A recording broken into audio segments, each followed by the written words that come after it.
For the People's Act. This has to do with voting rights legislation. This is the wide-ranging policy or policy proposal bill that the House passed that basically tries to deal with Republicans' effort to undermine voting all across the United States in the various states. Once the Voting Rights Act was basically ripped limb from limb by the Supreme Court, you had all of these Republican states basically changing the rules in order to make it difficult for minorities to vote, especially people who would basically make it hard for them, meaning Republicans, to win. You've had all sorts of gerrymandering. You had interstate cross-check. You had people being able to use a gun license, but not necessarily a student license, for the obvious reasons that a student would more likely vote Democrat. It is against the Republican interests. And so, yeah, gun license, not student license. You had closing of various polling locations. You had the elimination of people off the rolls. All of these things were taking place in a country that is supposed to be the greatest democracy ever. The greatest democracy ever. And yet, in that greatest democracy, it's astonishing how difficult they make it to vote. The idea that in the greatest democracy ever, you're standing in line for 5 and 6 hours. Why? Not because you need to stand in line for 5 or 6 hours. They close your polling locations to ensure that you did just that. It is in locations that would have a higher tendency to vote Democrat. What they know is that when people are standing in line 5, 6, 7 hours, you will get a bleed-off effect of a certain percentage of people that don't want to stand in line that long. And those people, oftentimes they may have jobs, oftentimes they may have worked all day, they leave. You don't need all of them to leave. What you need to know is that there's going to be a percentage that leaves. That's all you need to do. You just need the percentage. When I put in the student ID or the gun license, there's going to be a percentage of people that are adversely affected. I just need the margins. When it comes down to a voting ID, when there is like no voter fraud that is being demonstrated, well, the voter ID ensures that you're going to get a certain group of people, often minorities, that aren't going to have the identification, that are not going to want to go and get the identification, and are therefore, despite the fact being perfectly eligible to vote in every other context, you've created a barrier, a poll tax by some other name, to those people voting. It doesn't matter. It doesn't matter that they have the capability of going and get the ID. That's irrelevant. The whole point for the ID is not that they can't get it. The whole point of the ID is to create margins of a group that you know are not going to get it, those people who are against your interests in regards to the voting thing.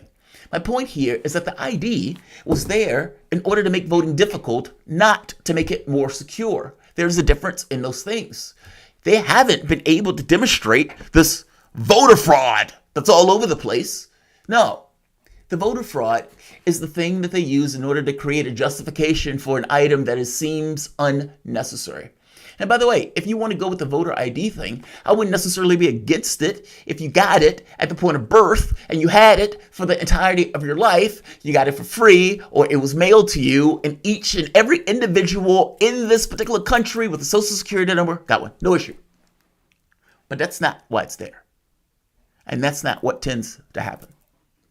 These things are ways that they are screwing around with the voting system. Gerrymandering, where you would have, instead of a nice, decent district that's healthy and makes sense in the way that it's shaped, you would get these long, weird, spindly districts in order to ensconce somebody into a particular office. It's not about a democratic decision. It's about winning. There's a difference in those things. You would hope that the higher ideals of America, the higher ideas of democracy, that all of these people, regardless of their political distinctions, regardless of their political ideologies, regardless of their wants, regardless of the craven nature to which they operate, you would hope, you would want that ideologically, despite all of this other stuff, that they line up under the issue of America, and they say, regardless of our wants, America matters more. And the spirit and idealism associated with American democracy prevents people from trying to game the system. That is a level of radical naivety that requires somebody, honestly, to be put in a home and to be fed Jell-O or something. That is not the way the world works. You have trillions of dollars at stake. Trillions of dollars oozing through this system. Billions, trillions that the government is going to spend and appropriate on this or that. And you have a lot of greedy people that want to get their hands on that money. And the conduit to getting their hands on that are the politicians that are in office, whether that's setting the rules for them to advance, whether it's setting the taxes for them to get more, where it's ensuring that things like healthcare or education aren't paid for, ensuring the destruction of the post office so there's another bill that you have to pay that is higher than what it should be, to game the system in a way that is not in your interest, but is in the interest of those with means. 75% of the time that politicians spend is basically begging for cash. And if you're spending that much of your time begging for money, who do you lean towards in regards to your thinking, in regards to policy or the world? And those are basically people with means. From the standpoint of the political system, it is not about America, even though it should be. It is about winning. And I'm not even talking about winning in the sense of cheating. I am talking about just in the strictest sense, the goal, the point is to win. What is the point of politics if it is not to advance and win in a particular agenda or a particular political point? The point is not bipartisanship. Bipartisanship happens as a result of the political process when one side realizes that it doesn't have the capacity to win, and that side also realizes that not just not have the capacity to win, that it wants to somehow influence the endpoint legislation to weaken it or to make it worse. But at the very least, that they need to somehow add in their support to it. Otherwise, they have no part of it. Or whether it is so damaging politically for them to not get involved, to not add their 2 cents, that they are forced into it. That's bipartisanship. It's not magic. It's not kumbaya where everybody comes together. Oftentimes, there is no incentive for the opposition party to make a bill by the leading party better because it only serves to keep the opposition party in the opposition. I hope you understand what I mean. Bipartisanship is done when one side wins and the other side is forced to come into alignment. It is not just things that people do for the sake of people doing it. It is no different than any kind of militaristic or any kind of war or interaction between nations. One nation can prey on another nation when the other nation is not strong enough to defend it. And insofar as the nation is strong enough to defend itself, it could fight back. There is a balancing that takes place between a stronger nation and a weaker nation in regards to what the stronger nation can get away with. The same thing is here in the political space. The notion that the stronger party is taking a position that they are going to be bipartisan for the sake of bipartisan is utterly ridiculous and radically illogical and doesn't make sense on its face. 2 people are in a room. One guy says, under no circumstances am I leaving this room without a deal. And the other guy says, fine, I would like your wife and your car. And those are the terms of the deal. Are you going to give me the wife and the car? Or did you just lie? And if you are that stick-to-itive, well, I'm walking out with your wife and car. And you look like an asshole for even saying it. In every situation, there is a term where you walk. There are terms that are not going to meet your liking where you walk. You always have the ability to walk in a negotiation. The notion of being bipartisan for the sake of bipartisan is utterly ridiculous and is one of the most shallow arguments that can be made for the argument of bipartisanship. This also goes in the notion of the filibuster.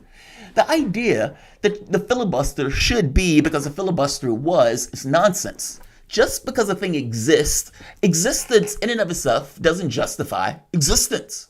I hope you understand what I mean. Just because a thing exists or was created at some point in time, even if that thing went for 100 years, doesn't necessarily legitimize its existence. And I hate to tell you this, but times change. Environmental circumstances change. And when environmental circumstances change, well, there are alterations in reality and logic and ideology that come along with that. The filibuster is one of those things.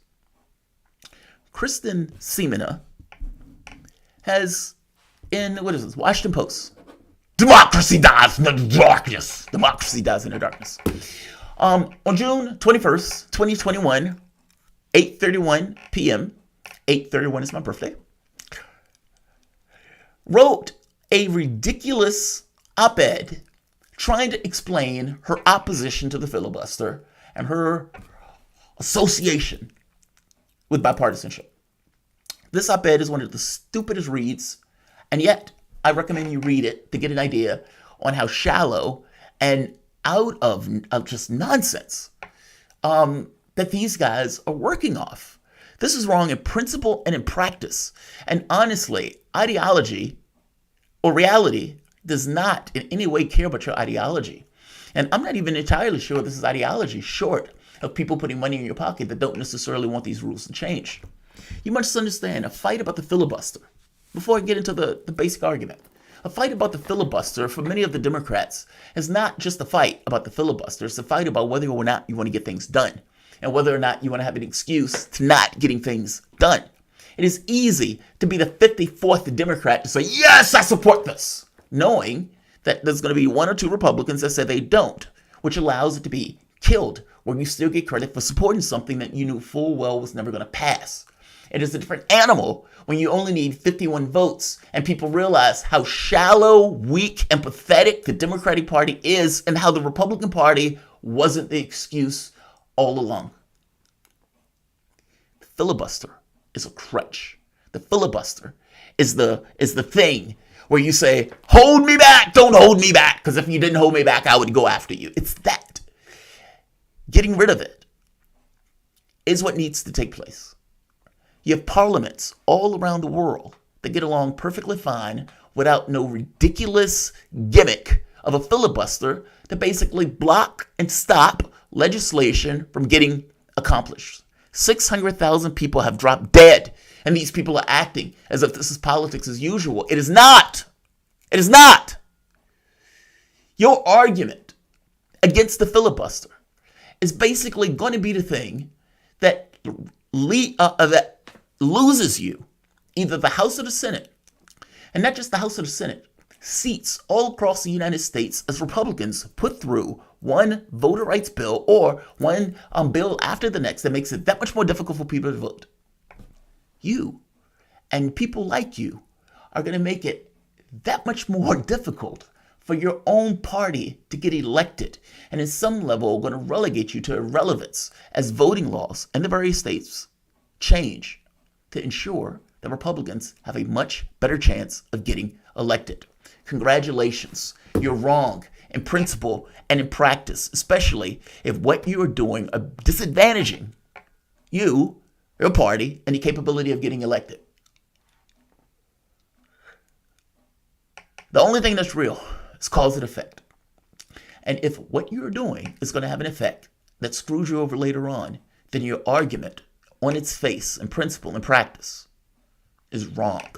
Reality does not care about your ideology. And in this very specific case, the argument that Sinema is making here is ridiculous. I'm going to go through it. Welcome to the soapbox.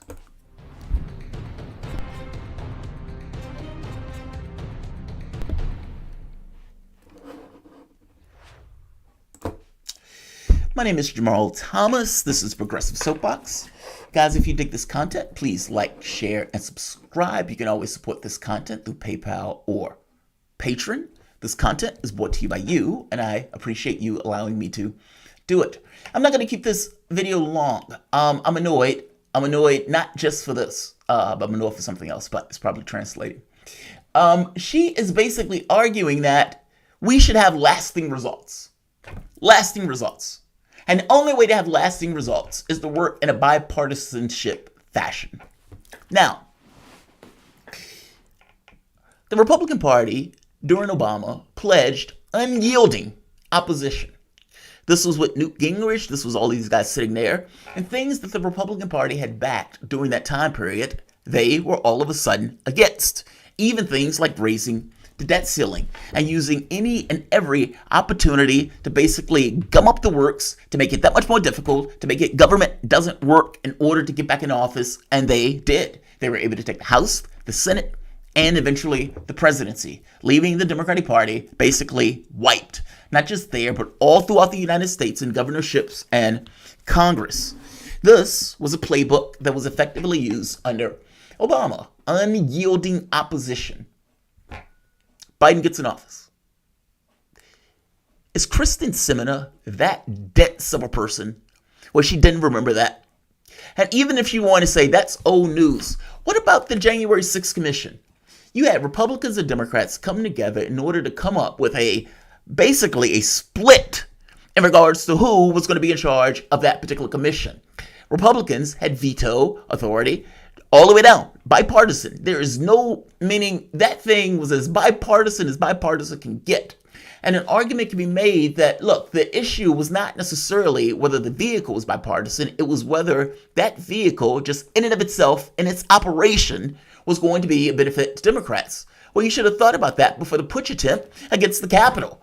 It should be investigated. And I strongly suspect that part of the people who are against the investigations because they might have had something to do with it in and of itself. I would say this. You have something like that is bipartisan to the core and they still balk. They still balk. What is it that the Republicans have voted for that you guys have put up? I don't even think they voted for the bill, the $1.9 trillion, which is basically the only thing that Biden has gotten accomplished. So now your argument here is, well, we shouldn't get rid of the filibuster. We can't get rid of the filibuster. Because if we do that, then the next time the party comes in, the other party, they're just going to wipe away everything that we did. And in order to have lasting results, it has to be bipartisan so it can stand the test of time. Was Obamacare bipartisan? Was Obamacare bipartisan? Listen to what I'm asking you. Was Obamacare bipartisan? No, it wasn't. You had Susan Collins weaken the bill, and then it finally got to the point where every Republican voted against it. It passed. Now, stand the test of time. Because based on Kyrsten's argument, right here, I just let you read it. Lasting results. I don't want you to think I'm putting words in her mouth. Arizona's expect me to do what I promised when I ran for the House and the Senate, to be independent like Arizona and work with everyone to achieve lasting results. Lasting results, rather than temporary victories destined to be reversed, undermining certainty that American families and employers depend on. The best way to achieve durable results is bipartisan cooperation. And she says, once in the majority, it's tempting to believe that you will stay in the majority, but a Democratic minority used the 60-vote threshold just last year filibuster on police reform, a proposal COVID bill that many Democrats view as inadequate. Those filibusters were mounted not as an attempt to block progress, but to force continued negotiation towards better solution. Right here, keep going. My support for retaining the 60 filibuster is not based on the importance of a particular policy. It's based on what's best for our democracy. Think about what she's saying here. That the filibuster is best for democracy. All right, explain what you mean by that. Explain what you mean by that. To those who want to eliminate the legislative filibuster to pass the For the People Act, I would ask, would it be good for our country if we did, only to see legislation rescinded a few years from now and replaced by a nationwide voter ID law or restrictions on voting by mail in federal elections over the objections of the minority? Now, she does this on health care, retirement, etc., etc., etc. Question, Sinema. If that is true, that basically what you're talking about is a parliamentary system, meaning they have parliamentary systems all around the world.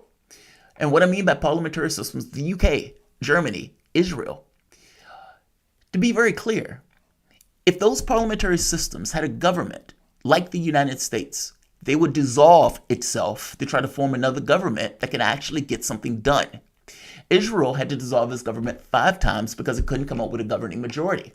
Sinema looks at this and says, yes, that is the greatest aspect of democracy, not getting shit done. That is not the point of a government. You've gotten so stuck and used to not getting anything done that you think that's normal. That's not normal. Oftentimes, you would have something like a parliamentary system, and that parliamentary system would have a dominant party. That dominant party would have the capability of making laws. The opposition party would have the capability of being in opposition and bitching and complaining about those laws, and at certain times, being able to work with various members to stop it once it becomes egregious. What you are complaining about and what you are talking about as if it's shocking as basically every other parliamentary democracy around the globe.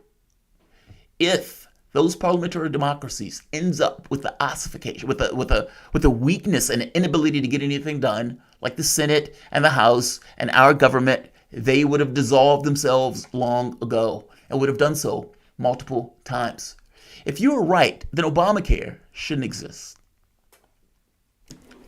Social Security, Medicare should not exist. They should be up in smoke. Obamacare was passed with a party majority of Democrats. Yes. Donald Trump gets in with the House and the Senate and a supermajority. They could not kill Obamacare. Couldn't kill Obamacare. On top of not being able to kill Obamacare, Medicare and Social Security are still there also. Why? Because you get to a point when you pass certain legislation, when the legislation is so dramatically popular, that the party that's in opposition to that legislation is still stuck with it. Why do you think the Republican Party was so against passing Obamacare in the first place? They realized that just like Social Security and Medicare, the moment that people got their hands on health care and they believed that this is my right, then the ability to rip it away from those people would cause massive political consequences to the point where it becomes almost impossible to do. You can whittle away at it, you can weaken it, but this notion of getting rid of it in one fair swoop goes away. The point I'm trying to make to you is if you pass popular policy that puts money in people's hands where they can feel in their pocket, where it has real world physical matter reality consequence and not just a giveaway, you will be rewarded for that. And it will become difficult, if not impossible, for the opposition party to get rid of it. I'm saying your argument is ludicrous. It's not that you're going to maintain power in perpetuity forever. It's that if the policy is good and if the policy is represented by the public, like let's say Medicare for all or $15 minimum wage or expansion of Social Security or public option or et cetera, it becomes impossible, damn near impossible for it to be ripped away without consequence. The fact that Obamacare is still around and it had like 50% like weak support and they still couldn't get rid of it gets across that there's a problem with your argument on its face. The Senate is already a minority driven system. What I mean by that, and this is I guess the B argument, what I mean by that is California has fifth largest economy in the world. Despite having the fifth largest economy in the world, they get 2 senators. Iowa, tiny, billionth largest economy in the world, 2 senators. Meaning when California and Iowa are debating in the Senate, despite the fact that California is so dramatically larger, has a larger economy and everything else, they only get 2 senators. They are even in the context of the Senate. California has no greater weight, despite its numbers or mass or population or economic value, than Iowa. You've already created a situation where you've weakened the larger parties or larger states in regards to the associations that are taking place in the Senate. Whereas you have the House, you have all these other members and everything else. The Senate only has 2 members. You've added another system on top to give the minority an advantage when the minority already had somewhat of an advantage because it leveled off the power of the majority. Nothing can get done without the Senate giving its approval, which means that the 2 votes that California gets and the 2 votes that Iowa gets on some level balances out the equation of size. You're adding another tool for the minority on top of what's already a minority-driven system. And by the way, it's not even protection. It's not even protection. Right now, the argument that is being had of getting rid of the filibuster and the back and forth and everything else, if Republicans take the Senate and you're complaining about something that they want to do, they can also get rid of the filibuster. Meaning this protection that you think you have doesn't exist. It's just there for you to bitch and complain about. When time comes and you are trying to use it to prevent the Republican Party from doing something they want to do, they will rip it away, and they would do it without a second thought, especially if it's something that is valuable enough. You are the ones that are bitching and complaining about it. And when they rip it away, they're going to rip it away, and you're going to think back to, whoa, all of the policy proposals that we had that we could have done if we got rid of a filibuster, but we didn't do because we didn't have the balls to do, and we had people making stupid, incompetent arguments about principle that were wrong in principle and practice. This is reality. What is wrong with you? This is not an ideological argument. You have 90% of the bills that are coming up dealing with voting are coming from Republicans in 20, 30 states. All of those bills are restrictive. And in the context of restrictive voting and everything else, you have one opportunity in Congress to do something about it. You have a House that wants to do something about it. You have a president that says he wants to do something about it. And you have a Senate that is dicking around.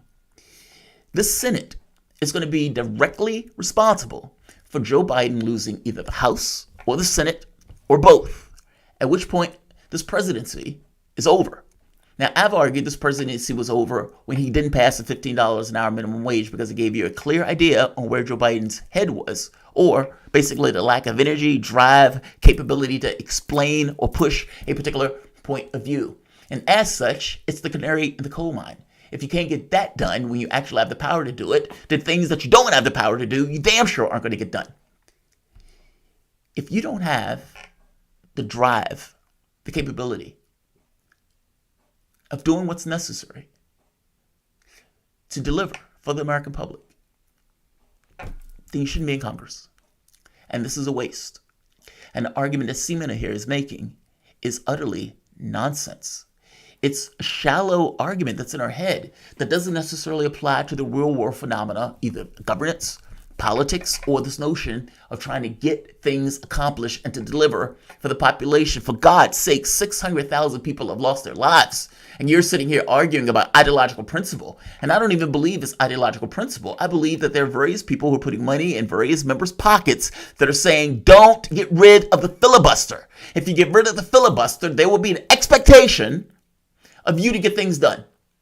And it puts that much more pressure on the Democratic Party to get things done. Why wouldn't it?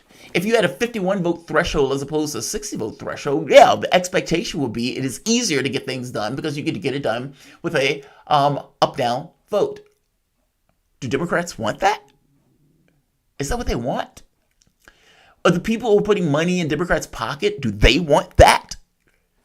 This bill is a bill mostly for the voting public. Yes, you can say the Democrats want to use it because it helps them get in office. But all things being equal, the public should have the capability to vote. It should be a God-given, a right in the context of our society that we ourselves appropriate to ourselves because we are part of the society. And we should be damn mad if someone tries to undermine that, whether they're from a party that you are in or a party that you are not. I'm making the point to say here that Sinema's argument is utterly ludicrous. And, whatever the reasoning for this argument, it will bite them in the ass. Mark my words. It will bite them in the ass. Democrats are trying to basically convince them that this is necessary and that you can't work for Republicans and everything else. And they're taking, years to do this. They're going to go all the way out to the midterms. And the public is going to look around and they're going to evaluate whether or not Joe Biden did what he said he was going to do. And the answer is going to be, why the hell should we put more Democrats in office when they couldn't do what they said they were going to do when they gave them the power to do it?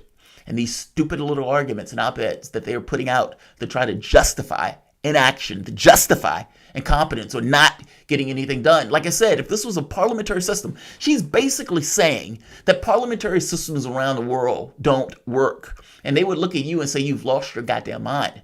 Those systems use a governing majority. And it is very possible that the governing majority fails when another party comes in and undermines what the other party did because they didn't necessarily agree with it. But if the public decides that, then the public decides that. Because the public decided that what the other guy did was a failure. In Biden's case, how is that any different when he comes in and just undoes what Donald Trump did? Filibuster or not. It is difficult to undo things that are popular. Period. And if you don't believe me, the fact that Obamacare still exists, despite the fact that Trump had the House, the Senate, the Supreme Court and the presidency leans evidence on my side of the argument on that front. Kyrsten Sinema's argument here, whether it's ideologically based, whether it's based on people putting money in their pocket who don't want government to actually be active and actually get anything accomplished, whether it's because she wants the excuse of having 60 votes, whatever the origin of this argument is nonsense, and it needs to be understood as such. The filibuster needs to be eliminated. And I get that some people are terrified of the filibuster being eliminated because, oh my God, we can't use it we need it to protect us. It's not there to protect you. It can be ripped away in a heartbeat. I am even okay with this notion of the filibuster going back to normal. And what I mean by that is there used to be one track for the filibuster. And so if you're using legislation and that legislation is being filibustered, everything else stops. Everything else stops. In the context of everything else stopping, you had to resolve that. The moment that they say, okay, you can have multiple pieces of legislation go when the filibuster is taking place, okay, well, we can filibuster that and we can talk about other stuff, which means we never have to get back to the thing that we just filibustered. It creates all sorts of problems. They've been screwing with the filibuster. If you want to have it where those guys have to stand up and orate for 20 hours before dropping dead on the podium, yes, I'm even okay with that. But the idea that you're going to leave the filibuster alone because it was there prior and you believe it's some kind of figment or some kind of necessary factor of governance, you have lost your mind. Every parliament around the world gets across that you don't know what you're talking about. And even within the context of that, the Senate is already a body that is geared towards the minority. Yeah, clearly, I greatly disagree with this argument of Sinema. And this argument is going to be the reason that these guys fail miserably coming up in the next midterms, at which point my argument would be complete. They have failed. Phantom many topics. I am from Arizona. Filibuster is a good thing. No, it's not. Otherwise, the next GOP gets Congress. They can pass anything they want with 51 senators. It cuts both ways. Phantom many topics. No, it's not. And whether you realize it or not, the filibuster is not your protection. The filibuster can be ripped away at any moment. The conversation that we're having right now gets across that the filibuster can be ripped away at any moment. And if that's true, and if the filibuster can be ripped away at any moment, which it could be, then how on earth does it protect you? It doesn't. Your best bet is to deliver for the American public. No more, no less. You may not know this, but did you know that at one point, Democrats had the House for like 50 years?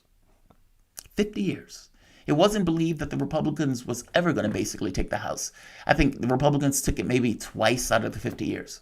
That was because basically they were representing the American public's interests. When that changed under Bill Clinton, the House became this fickle thing that went back and forth, back and forth. Represent the American interests. Deliver for them. And you don't have to worry about this thing of going back and forth, back and forth, back and forth. Do your goddamn job. Like I said, every parliament around the world is built on this notion of a governing majority with the idea that they can actually govern. They can pass laws and legislation. We have basically been stuck in this nonsense position where any other government around the world would have dissolved itself by now. But for us, we consider it normal. And Kyrsten Sinema consider it the height of democracy to not getting shit done. Like, share, subscribe.